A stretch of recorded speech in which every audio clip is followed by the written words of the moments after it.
வணக்கம், welcome to my channel.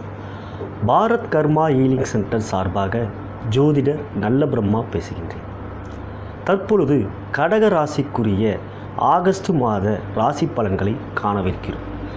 கடகராசி அன்பர்களே, இந்த மாதம் கிரகநிலை என்று பார்க்கின்ற வகையில் உங்களுடைய ராசியிலே செவ்வாய் மற்றும் சூரியன் இருக்கிறார்கள். உங்களுக்கு 12ஆம் இடத்தில் சுக்கிர பகவான் இருக்கிறார். உங்களுக்கு 2ஆம் இடத்தில் புதன் மற்றும் ராகு இருக்கிறார்கள். 3ஆம் இடத்தில் குருவும் 5ஆம் இடத்தில் சனியும் இருக்கிறார்கள். உங்களுடைய ராசிக்கு 8ஆம் இடத்தில் கேது இருக்கிறார். இப்படி பார்க்கின்ற வகையில் அனைத்து கிரகங்களும் சரியான இடத்தில் இல்லை என்றே தெரிகிறது.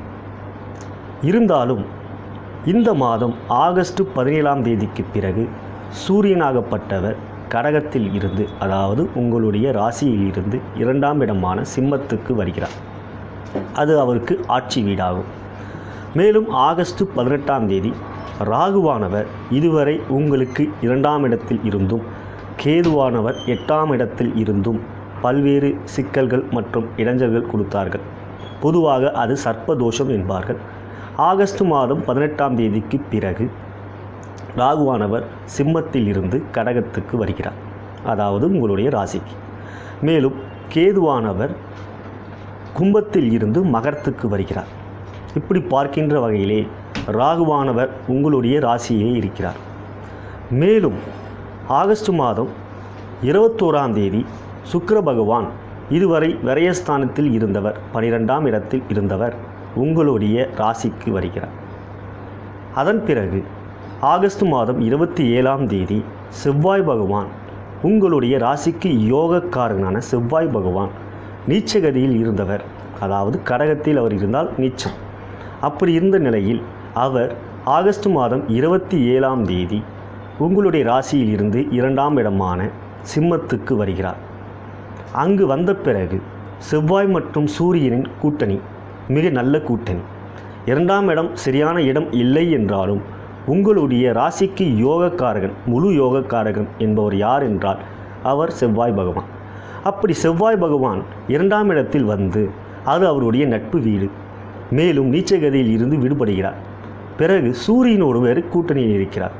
அப்படி இருக்கின்ற பொழுது அவர் உங்களுக்கு நன்மைகள் செய்வார். ஆனால் அவர் ஆகஸ்ட் மாதம் 27ஆம் தேதி தான் உங்களுடைய ராசியிலிருந்து 2ஆம் இடமான சிம்மத்துக்கு வருகிறார். அப்படி பார்க்கின்ற வகையிலே ஆகஸ்ட் மாதம் எல்லா நிலையிலும் உங்களுக்கு சாதகமான சூழ்நிலை இல்லை என்பதால் நீங்கள் சற்று யோசனையோடு தான் எந்த ஒரு விஷயத்திலும் செய்யணும். நிதான போக்கு கடைபிடிக்க வேண்டும். இறை வழிபாடு நிச்சயம் இப்பொழுது உங்களுக்கு தேவை. முருகப்பெருமானை வழிபடுவதன் மூலமும் குரு பகவானை வழிபடுவதன் மூலமும் மிக சிறந்த நல்ல பலன்கள் உங்களுக்கு கிடைக்கும். இருந்தாலும் உங்களுடைய ராசிக்கு இன்னொரு யோகக்காரகனான குரு பகவான் 3ஆம் இடத்தில் இருந்தாலும் அவர் தன்னுடைய சுப பார்வையால், குரு பார்வை கோடி நன்மை என்பார்கள். அப்படி குருவானப்பட்டவர் உங்களுடைய ராசியில் இருந்து 3ஆம் இடத்துக்கு இருக்கிறார். அப்படி இருக்கின்ற நிலையில் அவர் தன்னுடைய 7ஆம் பார்வையாய் அவருடைய சொந்த வீடான மீனத்தை பார்க்கிறார். அந்த வீடாகப்பட்டது உங்களுக்கு பாக்கியஸ்தானம், மிக நல்ல ஸ்தானம். அப்படி பார்க்கின்ற வகையிலே பொதுவாக ஒரு கிரகம் தன்னுடைய வீட்டை பார்க்கின்ற பொழுது அந்த வீடாகப்பட்டது மிகவும் பலம் பெறும். அப்படி குருவாகப்பட்டவர் 3ஆம் இடத்தில் இருந்து அவர் தன்னுடைய சுப பார்வையாக உங்களுடைய ராசிக்கு 7ஆம் இடத்தை பார்க்கிறார். எனவே குடும்ப விஷயத்தில் நல்ல நன்மை இருக்கும். குருவுடைய பார்வையால் குடும்பத்திலும் தொழிலிலே உங்களுடைய பார்ட்னர் இருந்தால் அவரிடமும் நல்ல ஒரு ஆதரவு இருக்கும், நல்ல ஒரு நட்பு இருக்கும், நல்ல ஒரு சுமூகமான சூழ்நிலை இருக்கும். மேலும் தன்னுடைய 7ஆம் பார்வையாக அவர் தன்னுடைய சொந்த வீடான 9ஆம் இடத்தை பார்ப்பதினால் அந்த இடமும் பாலப்படுகிறது. எனவே குருவால் உங்களுக்கு இந்த மாதம் நன்மை இருக்குது. எனவே குருவை நீங்கள் வழிபட வேண்டும். முறையாக வழிபட்டீர்கள் என்றால், சித்தர்களை முறையாக வழிபட்டீர்கள் என்றால், சாய்பாபா, ராகவேந்திரா சுவாமிகள் போன்றவர்களை வழிபட்டீர்கள் என்றால் குரு அவர் மேலும் பலம் பெறுவார். எனவே அவருடைய பார்வையால் மிக மிக நல்ல பலன்கள் உங்களுக்கு ஏற்படும். மேலும் தன்னுடைய 9ஆம் பார்வையாக குருவாகப்பட்டவர் உங்களுடைய லாபஸ்தானத்தையும் பார்க்கிறார். ஆகையால் 3ஆம் இடத்தில் இருக்கின்ற குரு பகவான் உங்களுடைய ராசிக்கு 7ஆம் இடம், 9ஆம் இடம், 11ஆம் இடம் இப்படி நல்ல இடங்களை பார்க்கின்றார். பாக்கியமும் நன்றாக இருக்கிறது. லாபமும் நன்றாக இருக்கின்ற பொழுது தொழில் சமமாக உங்களுக்கு நல்ல சூழ்நிலைகள் குருவால் ஏற்படும். குரு பயிற்சி என்பது அடுத்த மாதம் 12ஆம் தேதிக்கு பிறகுதான், அதாவது செப்டம்பர் மாதம். இருந்தாலும் ராகுவாகப்பட்டவர் ஆகஸ்ட் மாதம் 18ஆம் தேதிக்கு பிறகு உங்களுடைய ராசிக்கு வருவதால் நீங்கள் அம்மன் வழிபாடு செய்ய வேண்டும். புற்று உள்ள அம்மன் எங்கு இருக்கிறார்கள் என்று பார்க்க வேண்டும். மாங்காடு இல்லை என்றால் எங்கு அம்மா கருமாரி அம்மா போன்றவர்களை வழிபடுவதன் மூலம் ராகுவால் ஏற்படக்கூடிய சர்ப்ப தோஷம் நீங்கும். எனவே புற்று உள்ள அம்மன் கோயிலிலே புற்றுக்கு பால் ஊற்றுவது மிகவும் நல்லது. திருவேற்காடு போன்ற கோயிலுக்கு நீங்கள் முறையாக செவ்வாய்க்கிழமை செல்வதால் மிக மிக நல்ல பலன்கள் ஏற்படும். ஏனென்றால் உங்களுடைய ராசிக்கு முழு யோகக்காரகன் அங்காரகன் என்பவர் செவ்வாய். அவரை நீங்கள் வழிபட வேண்டும். எனவே செவ்வாய்க்கிழமை தோறும் ராகு காலத்திலே 3-4 என்று வருகின்ற ராகு காலத்திலே நீங்கள் அம்மன் கோயிலுக்கு சென்று எலுமிச்சை விளக்கு ஏற்றுவது, இல்லை என்றால் நெய் விளக்கு ஏற்றுவது மிகவும் நல்லது. எனவே நீங்கள் செவ்வாய்க்கிழமை அம்மனை வழிபடுங்கள். வியாழக்கிழமை சித்தர்கள் இருக்கின்ற கோயிலுக்கு செல்லுங்கள். இல்லை என்றால் குருவை வழிபடுங்கள். குருவை வழிபடுவதற்கு என்று சில முறைகள் இருக்கிறது, பீஜ மந்திரங்கள் இருக்கிறது. நீங்கள் என்னை தொடர்பு கொண்டால் அந்த பீஜ மந்திரங்களும் நான் உங்களுக்கு எடுத்துரைப்பேன். குருவை வழிபடுவதன் மூலமும் முருகனை வழிபடுவதன் மூலமும் அம்மனை வழிபடுவதன் மூலம் மிக மிக நல்ல பலன்கள் உங்களுக்கு செவ்வாய் பகவானால் மற்றும் குரு பகவானால் ஏற்படும். குருவானவர் 3ஆம் இடத்தில் இருந்து நல்ல ஸ்தானங்களை பார்க்கிறார். ஆனால் 3ஆம் இடம் என்பது சிறந்த இடம் இல்லை. பொதுவாக குருவாகப்பட்டவர் 2, 5, 7, 9, 11 போன்ற இடங்களில் இருக்கும்பொழுதுதான் நல்ல பலன்களை மிகுதியாக தருவார். ஆனால் 3ஆம் இடத்தில் இருந்தாலும் அவர் தன்னுடைய பார்வையால் உங்களுடைய ராசிக்கு நல்ல நல்ல இடங்களை பார்ப்பதினால் குருவுடைய பார்வை என்பது சுப பார்வை. இருக்கிற நவ கிரகங்களிலே முழு சுபர் யார் என்று எடுத்தால் அவர் குரு பகவான் தான். சுக்கிரன் கூட முக்கால் சுபர் தான், புதன் கூட அரை சுபர் தான். சந்திரன் பாதி நாள் சுபர், தேய்பிரை வளர்பிரை என்று வருகிறது. பாதி நாள் அவர் தேய்பிரையில் இருப்பார். இப்படி நவ கிரகங்களிலே முழு சுபர் என்பவர் குரு பகவான். அவரை நீங்கள் பாக்கியாதிபதியாய் பெற்றதால் உங்களுடைய ராசியானது எப்பொழுதுமே ஒரு நல்ல ராசி. கடக ராசியில் பிறந்தவர்கள் பல பேர் தலைவர்களாகவும் மிக மிக பெரிய தொழிலதிபராகவும் இருந்திருக்கிறதை நான் அறிந்திருக்கிறேன், நான் பார்த்திருக்கிறேன், அவங்களுக்கு பலனும் கூறியிருக்கிறேன். எனவே அந்த ராசியில் பிறந்த நீங்கள் குருவால் நன்மை பெறுகிறீர்கள். எனவே குருவுடைய பார்வை நல்ல இடங்களில் இருப்பதனால் நீங்கள் குருவை வழிபட வேண்டும். எனவே 3ஆம் இடத்தில் இருக்கின்ற குருவுக்கு பலம் சேர்க்கின்ற வகையிலே நீங்கள் தட்சிணாமூர்த்தியை வழிபடுவது, இல்லை என்றால் சித்தர்களை வழிபடுவது மிக சிறந்த பலன்களை நான் கொடுக்கிறதை கண்கூடாக பார்த்திருக்கிறேன். சித்தர்களை முறையாக வழிபடுவதற்கு என்று முறைகள் இருக்கிறது. அவர்களை வழிபடுவதன் மூலம் பதஞ்சலி சித்தர், காகபுஜண்டர், கருவூரார் சித்தர் போன்றவர்களை நீங்கள் வழிபடுவதன் மூலம் அவர்களுக்கு நல்ல ஒரு பலம் கொடுப்பார்கள். உங்களுக்கு ஓம் ஸ்ரீ கருவூரா சித்தரை போற்றி என்று கூறினால் மிக மிக நல்ல பலன்கள் குரு பகவானால் உங்களுக்கு ஏற்படும். இப்பொழுது உங்களுக்கு தேவை வழிபாடு தான். ஆனால் இது பொதுச்சார பலன்தான். பொதுவாக கோச்சார பலம் என்பது 30% தான். உங்களுடைய ஜனன ஜாதகத்தின் அடிப்படையிலே தான் பலாபலன்கள் நடைபெறும். எனவே தசை என்ன நடக்கிறது, புத்தி என்ன நடக்கிறது என்பதை அறிந்து கொள்ள வேண்டும். தசாபுத்தி நன்றாக இருந்தால் கோச்சாரத்தால் கெடுபலன்கள் நிச்சயமாக ஏற்படாது. உங்களுடைய ராசியிலே வருகின்ற நட்சத்திரங்கள் என்று பார்த்தால் புனர்பூச நட்சத்திரம், பூச நட்சத்திரம் மற்றும் ஆயில்யம். எனவே உங்களுக்கு சுக்கிரதசை முக்கியமாக வரும். அந்த சுக்கிரதசையானது உங்களுக்கு மத்தியம வயதிலே வரும். சனியோடைய நட்சத்திரத்தில் பிறந்தீர்கள் என்றால் கேது தசை வரும். அதாவது பூச நட்சத்திரத்தில் பிறந்தவர்களால் இளம் வயதிலே உங்களுக்கு கேது தசை வரும். அந்த தசை என்பது சூட்சும தசை. எனவே கேது தசை உங்களுக்கு நடக்கிறது என்றால் நீங்கள் நிச்சயமாக ஒரு நல்ல ஜோதிடரிடம் சென்று அறிந்து கொள்ள வேண்டும். கேதுவாகவர் எப்படி இருக்கிறார், எவ்வாறு இருக்கிறார் என்று. ஏனென்றால் கேதுவுக்கு என்று சொந்த வீடு இல்லை. அவர் நன்றாக இருக்க வேண்டும் என்றால் அவர் இருக்கின்ற வீடைத்தான் தன்னுடைய சொந்த வீடாக எடுத்துக்கொள்வார். அந்த வீடாகப்பட்ட கிரகமாகப்பட்டது எந்த வீட்டில் இருக்கிறாரோ அந்த கிரகம் எவ்வாறு இருக்கிறது, கேது எந்த நட்சத்திரத்தில் இருக்கிறார் என்பதை அறிந்து கொள்ள வேண்டும். சுக்கிரன் என்பது மத்தியம வயதில் வருவதால் பொதுவாக சுக்கிரனாகப்பட்டவர் மத்தியம வயதில் வருவது மிக சிறந்த பலன்களை கொடுக்கும். ஆயிலியம் நட்சத்திரத்தில் பிறந்திருப்பவர்களுக்கு புதன் தசையாகப்பட்டது 17 வருடம் சில குறையலாம். ஆனால் அதன் பிறகு கேதுக்கு பிறகு உங்களுக்கு சுக்கிர தசை வரும். இவ்வாறு உங்களுடைய ஜனன ஜாதகத்திலே தசையாகப்பட்டது எவ்வாறு இருக்கிறது என்பதை அறிந்து கொள்ள வேண்டும்.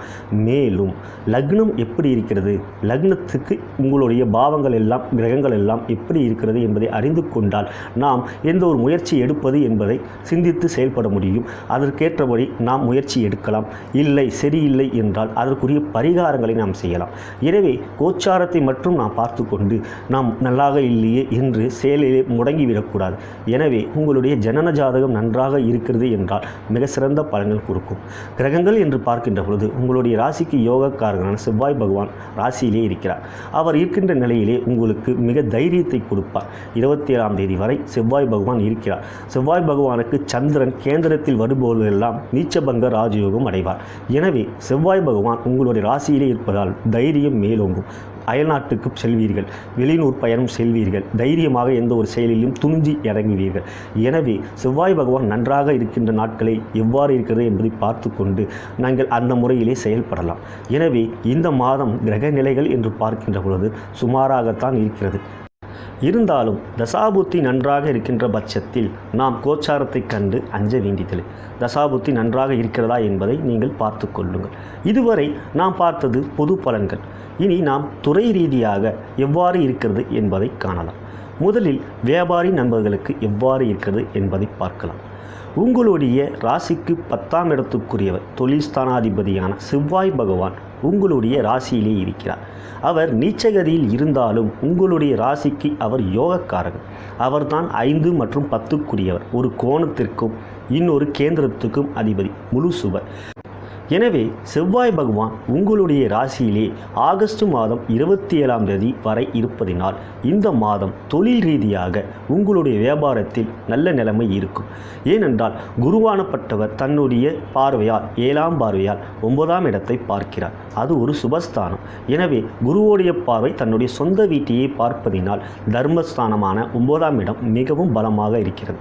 மேலும் 10ஆம் இடத்துக்குரியவர் உங்களுடைய ராசியிலே இருப்பதினால் இந்த மாதம் வியாபார நிலையில் நல்ல நிலைமை இருக்கும். 2ஆம் இடத்தில் இருக்கின்ற ராகு பகவான் உங்களுடைய ராசிக்கு ஆகஸ்ட் மாதம் 18ஆம் தேதி வருகிறார். எனவே அதன் பிறகு நீங்கள் செவ்வாய்க்கிழமை தோறும் அம்மனை வழிபடுவதன் மூலம் ராகு காலத்திலே அம்மனுக்கு விளக்கு ஏற்றுவதன் மூலம் மிக நல்ல பலன்கள் ஏற்படும். இதை நீங்கள் ஒரு கட்டாயமாக செய்ய வேண்டும் என்று எடுத்துக்கொள்ளுங்கள். ராகு பகவான் 1.5 வருடம் உங்களுடைய ராசியிலே இருக்கப் போகிறார். எனவே செவ்வாய்க்கிழமை தோறும் அட்லீஸ்ட் உங்கள் ராகு காலத்திலே அம்மனை நினையுங்கள், விளக்கு ஏற்றுங்கள். வீட்டிலே கூட இல்லை உங்களுடைய தொழில் செய்யும் வியாபாரம் செய்யும் இடத்தில் கூட அம்மன் படம் வைத்து அந்த நேரத்தில் விளக்கு ஏற்றினால் கூட நல்ல நிலைமை ராகு பகவான் உங்களுக்கு கொடுப்பார். எனவே இந்த மாதம் வியாபாரம் என்று எடுத்துக்கொள்கின்ற பொழுது உங்களுக்கு நல்ல நிலைமை தான் தெரிகிறது. தற்பொழுது ஐடி துறையை சேர்ந்த கடகராசி அன்பர்களுக்கு எவ்வாறு இருக்கிறது என்பதை காணலாம்.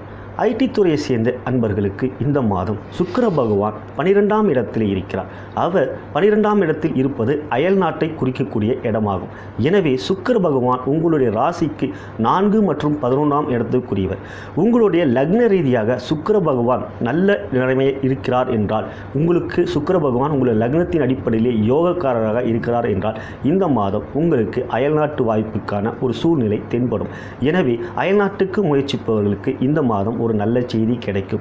மேலும் உங்களுடைய ராசிக்கு 2ஆம் இடத்தில் புதனும் 12ஆம் இடத்தில் சுக்கிரனும் இருக்கிறார். இருவரும் சுபர். எனவே ராசி பலப்படுகிறது. ராசி பலப்படுகின்ற பொழுது உங்களுக்கு இந்த மாதம் மகிழ்ச்சியான ஒரு சூழ்நிலை தான் இருக்கும். ஆனால் ராசியிலே செவ்வாய் மற்றும் சூரியன் முற்பகுதியில் இருக்கிறார்கள். பிற்பகுதியில் சூரியன் 2ஆம் இடத்தில் போவதால் செவ்வாய் தனித்து இருக்கின்ற பொழுது ராகுவும் சேர்கிறார்.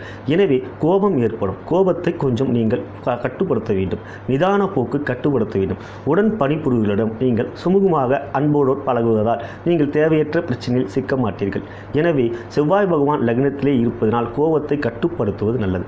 மற்றபடி உங்களுக்கு இந்த மாதம் ஒரு சிறப்பான மாதமாகவே தெரிகிறது. நான் ஐடி துறையை சேர்ந்த உத்தியோகம் பார்ப்பவர்களுக்கு என்று பார்க்கின்ற பொழுது லக்னத்திலே, அதாவது உங்களுடைய ராசியிலே செவ்வாய் இருப்பதினால் கோபம் ஏற்படும். எனவே கோபத்தை நீங்கள் கட்டுப்படுத்த வேண்டும். மேலும் சூரியன் செவ்வாய் சேர்க்கையாகப்பட்டது ஒரு சிறப்பான சேர்க்கை. எனவே சூரியனாகப்பட்டவர் மாதத்தின் முற்பகுதியிலே உங்களுடைய ராசியிலே இருக்கின்றார். ஆகஸ்ட் மாதம் 17ஆம் தேதிக்கு பிறகு அவர் சிம்மத்துக்கு வருவதால் மேலதிகாரிகளிடம் உங்களுக்கு ஒரு நல்ல உறவு ஏற்படும். மேலதிகாரிகள் உங்களிடம் நட்புடன் பழகுவார்கள், மதிப்பும் மரியாதையும் கொடுப்பார்கள், உங்களுடைய வேலைக்கு நல்ல சான்றிதழ் கொடுப்பார்கள். எனவே இந்த மாதம் பார்க்கின்ற வகையில் உங்களுக்கு நல்ல மாதமாகவே தெரிகிறது. உடன் பணிபுரிவர்கள் உங்களிடமும் மதிப்பும் மரியாதையும் கொடுப்பார்கள். எனவே இந்த மாதம் உங்களுக்கு ஒரு சிறப்பான மாதமாகவே தெரிகிறது. இருந்தாலும் கோபத்தை கட்டுப்படுத்துவது நல்லது. பெண்கள் என்று பார்க்கின்ற பொழுது திருமணமான பெண்களுக்கு ராசியிலே செவ்வாய் இருக்கிறார். மேலும் ராசியிலே ராகு பகவான் வரப்போகிறார். எனவே செவ்வாய் மற்றும் ராகுவானவர் இருக்கின்ற சூழ்நிலையிலே மாதத்தின் முற்பகுதி ஃபுல்லாக இருக்கிறார். ஆகஸ்ட் 27ஆம் தேதி வரை செவ்வாய் பகவான் உங்களுடைய ராசியிலே இருக்கிறார். அதன் பிறகு சிம்மத்துக்கு வேறு வருகிறார். எனவே செவ்வாய் பகவான் இருப்பதனால் தேவையற்ற ஒரு மனக்குழப்பம் ஏற்படும், உணர்ச்சி வசப்படுவீர்கள். எனவே கோபத்தை கட்டுப்படுத்துவது நல்லது. பெண்கள் என்று எடுத்துக்கொள்ளும் போது நீங்கள் வெள்ளிக்கிழமை தோறும் அம்மனை வழிபடுவதனால் செவ்வாய் பகவான் மிக நல்ல பலன்களை கொடுப்பார். 10:12 ராகு காலத்திலே வெள்ளிக்கிழமை அன்று நீங்கள் அம்மனை வழிபடுவது மிக நல்ல பலன்களை கொடுக்கும். ராசிக்கு ஆகஸ்ட் மாதம் 18ஆம் தேதிக்கு பிறகு ராகு பகவான் வருகிறார். எனவே வெள்ளிக்கிழமை தோறும் நீங்கள் அம்மனை வழிபடுவதனால் உங்களுடைய வீட்டில் ஒரு சுமூகமான, மகிழ்ச்சியான, இன்பமான ஒரு சூழ்நிலை விரும்பும். மேலும் நீங்கள் வேலை பார்க்கிறீர்கள் என்றால் அது ஒரு நல்ல விஷயமாக தெரியும். நீங்கள் அம்மனை வழிபடுவதன் மூலம் நீங்கள் வேலை பார்க்கும் இடத்திலும் உங்களுக்கு ஒரு நல்ல மகிழ்ச்சியான ஒரு சூழ்நிலை நிலவும். எனவே வெள்ளிக்கிழமை தோறும் நீங்கள் அம்மனை வழிபடுங்கள். திருமணம் ஆகாத பெண்கள் என்று பார்க்கின்ற பொழுது உங்களுடைய ராசிக்கு 3ஆம் இடத்தில் குரு பகவான் இருக்கிறார். அவர் 3ஆம் இடத்தில் இருந்து 9ஆம் இடத்தை பார்ப்பதால் திருமணத்துக்கு முயற்சிக்கிறவருக்கு இந்த மாதம் நல்ல செய்தி கிடைக்கும். ஏனென்றால் கலத்திரக்காரகன் 12ஆம் இடத்தில் இருந்தாலும் ராசிக்கு 2ஆம் இடத்தில் புதனும் ராசிக்கு 12ஆம் இடத்தில் சுக்கிரனும் இருந்து ராசியை சுபகிரகங்கள் பலப்படுத்துவதால் உங்களுக்கு இந்த மாதம் ஒரு மகிழ்ச்சியான செய்தி கிடைக்கும். நீங்கள் வேலை பார்ப்பீர்கள் என்றால் செவ்வாய் பகவான் லக்னத்திலே, அதாவது உங்களுடைய ராசியிலே இருப்பதினால் நீங்கள் கோபத்தை கட்டுப்படுத்த வேண்டும். அதிகமாக நீங்கள் அம்மனை வழிபடுவதன் மூலம் அது கட்டுப்படும். எனவே நீங்கள் இந்த மாதம் உங்களுக்கு ஒரு மகிழ்ச்சியான செய்தி கிடைக்க வாய்ப்பிருக்கிறது. மாணவர்கள் என்று எடுத்துக்கொண்டால் மாணவ கண்மணிகளே, உங்களுடைய ராசிக்கு 2ஆம் இடத்தில் இருக்கின்ற ராகு பகவான் இதுவரை கல்வியிலே தடைகள் கொடுத்து கொண்டிருந்தார். ஏனென்றால் 2ஆம் இடம் என்பதுதான் கல்வி ஸ்தானம், தனம் மற்றும் கல்வி ஸ்தானம். ராசிக்கு 2ஆம் இடத்தில், அதுவும் சிம்மத்தில் ஒரு உஷ்ண கிரகத்தின் வீட்டிலே ராகு பகவான் இருந்ததினால் கல்வியிலே சில தடைகள் கொடுத்து இருப்பார். ஆனால் ஆகஸ்ட் மாதம் 18ஆம் தேதிக்கு பிறகு அவர் உங்கள் ராசிக்கே வருகிறார். இப்பொழுதுதான் நீங்கள் படிப்பிலே கவனம் செலுத்த வேண்டும். இதற்கு நீங்கள் முறையாக இறைவனை வழிபட வேண்டும். இந்த நாள் தான் நாம் கோவிலுக்கு போக வேண்டும் என்ற அர்த்தம் அல்ல. நீங்கள் தினமும் கோவிலுக்கு செல்லலாம். அருகிலே இருக்கின்ற கணபதியை வணங்கவும். அருகிலே இருக்கின்ற அம்மன் கோவில் இருந்தால் அதுக்கு தினமும் ஒரு முறையாவது சென்று வருவார்கள். அவர்கள் அப்படி செல்கின்ற வகையிலே உங்களுடைய கல்வியிலே தடைகள் ஏற்படாமல் நல்ல ஒரு சூழ்நிலைகள் இருக்கும். படிப்பிலே நாட்டத்தை கொடுக்கும். எனவே இந்த மாதமாகப்பட்டது புதன் 2ஆம் இடத்தில் கல்வி ஸ்தானத்தில் இருப்பதினால் அவர் மிக நல்ல பலன்களை உங்களுக்கு கல்வியிலே கொடுப்பார். கலைத்துறையை சேர்ந்த கடகராசி அன்பர்களே, கலைக்காரகனான சுக்கிர பகவான் ஆகஸ்ட் மாதம் 21ஆம் தேதி வரை உங்களுடைய ராசிக்கு 12ஆம் இடத்திலே இருக்கிறார். அப்படி இருக்கின்ற சூழ்நிலையிலே சுக்கிர பகவான் உங்களுக்கு ஒரு நல்ல சூழ்நிலையை ஏற்படுத்துவார். 12ஆம் இடம் என்பது விரயஸ்தானம் என்றாலும் கலைக்கும் அங்கு சம்பந்தம் இருக்கிறது. எனவே 12ஆம் இடத்தில் இருக்கின்ற சுக்கிர பகவான் உங்களுக்கு நல்ல சூழ்நிலையை ஏற்படுத்துவார். ராசியிலே செவ்வாய் பகவான் இருப்பதினால் தேவையற்ற கோபம் வரும். அதை கொஞ்சம் கட்டுப்படுத்தீர்கள் என்றால் உங்களுக்கு சுமூகமான ஒரு நல்ல ஒரு மகிழ்ச்சியான ஒரு வாய்ப்பு இந்த மாதம் கிடைக்கும். அரசியல் துறையை சேர்ந்த கடகராசி அன்பர்களே, ராசியிலே சூரியன் மற்றும் செவ்வாய் இருக்கிறார்கள். ஆகஸ்ட் மாதம் 17ஆம் தேதிக்கு பிறகு சூரியன் ஆட்சியாகிறார். எனவே இந்த மாதம் அரசியலை பற்றி பார்க்கின்ற பொழுது உங்களுக்கு ஒரு சிறப்பான மாதமாகவே தெரிகிறது. பொதுவாக கடகராசியில் இருப்பவர்கள் மிகப்பெரிய அரசியல் தலைவராக இருக்கிறார்கள். அப்படி இருக்கின்ற சூழ்நிலையிலே நீங்களும் அரசியல் இருக்கின்றீர்கள். எனவே உங்களுக்கு ராசியிலே செவ்வாய் யோகக்காரகன் இருக்கிறார், கூட சூரியனும் இருக்கிறார். பிறகு சூரியன் ஆகஸ்ட் மாதம் 17ஆம் தேதிக்கு பிறகு ஆட்சியாகிறார். எனவே இந்த மாதம் அரசியல் என்று எடுத்துக்கொள்கின்ற பொழுது சிறப்பான ஒரு மாதமாகும். பதவி என்று எதிர்பார்ப்பவர்களுக்கு இந்த மாதம் பதவி கிடைக்கக்கூடிய ஒரு சூழ்நிலை இருக்கிறது. எனவே அரசியலை பொறுத்தவரை இந்த மாதம் கடகராசி அன்பர்களுக்கு ஒரு சிறப்பான மாதமாகும்.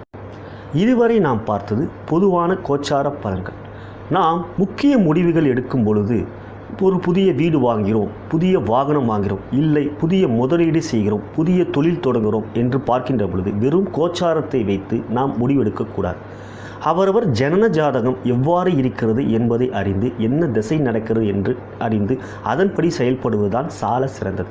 ஏனென்றால் பெரிய முதலீடு செய்வோம், இல்லை கல்யாணத்துக்கு நாம் செய்யக்கூடிய ஒரு சூழ்நிலையில் இருப்பீர்கள், உங்களுடைய மகனுக்கோ மகளுக்கோ. அது என்பது ஒரு மிகப்பெரிய காரியம்.